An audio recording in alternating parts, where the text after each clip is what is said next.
Today we'll be drawing a picture of a clam, a small but very familiar creature in riverine life.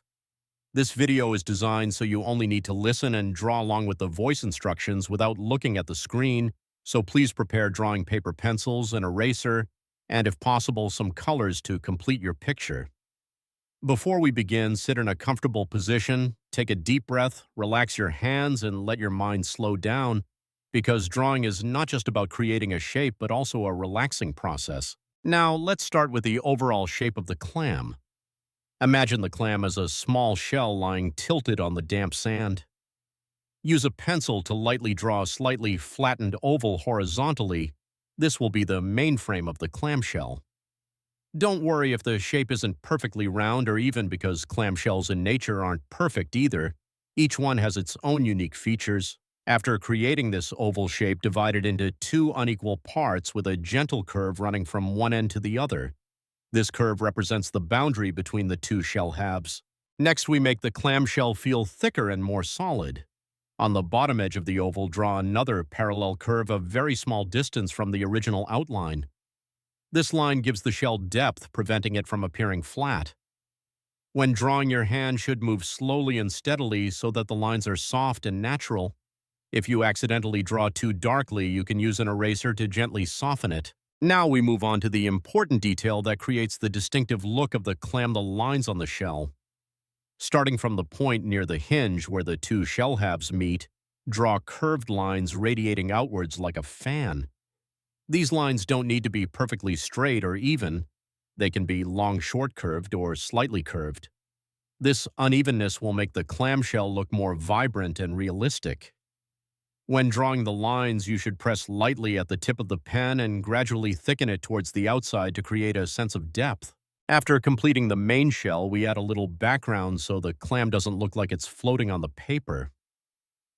Draw a light horizontal line below the clam representing the sand or mud where it lies. On this sand, you can draw a few small grains of sand as tiny dots or a few short curves to suggest uneven ground.